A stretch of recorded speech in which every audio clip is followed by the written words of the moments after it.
Pagbasa sa Aklat ng Kawikaan, Kabanata 13, talata 1 hanggang 25.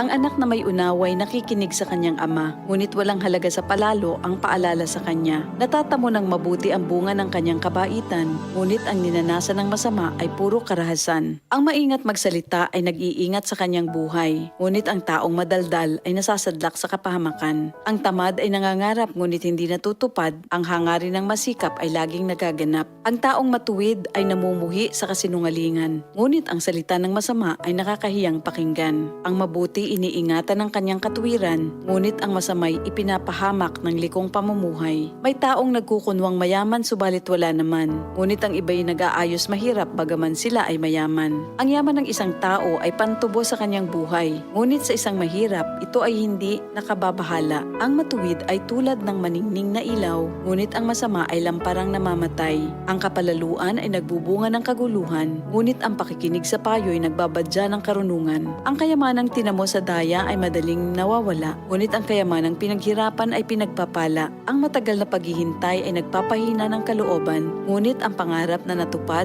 ay may dulot na kasiyahan. Ang nagwawalang bahala sa payo ay hahantong sa sariling kapahamakan, ngunit ang nagpapahalaga sa utos ay gagantimpalaan. Ang mga turo ng matalino ay bukal ng buhay. Ito ay maglalayo sa bitag ng kamatayan. Ang katalinuhan ay umaani ng paggalang, ngunit ang kataksilan ay naghahatid sa kapahamakan.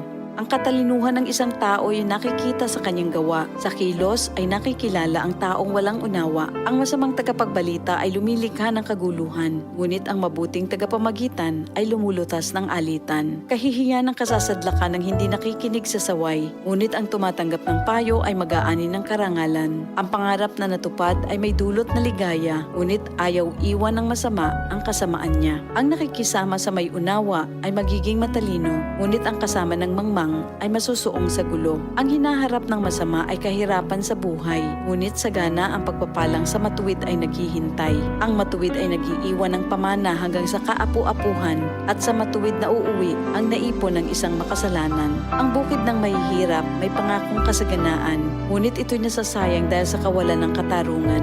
Mapagmahal na magulang, anak ay dinidisiplina. Anak na di napapalo, di mahal ng magulang. Ang matuwid ay sagana sa lahat ng kailangan, ngunit ang masama ay palagi namang nagkukulang.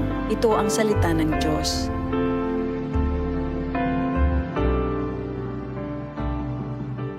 DCXL 558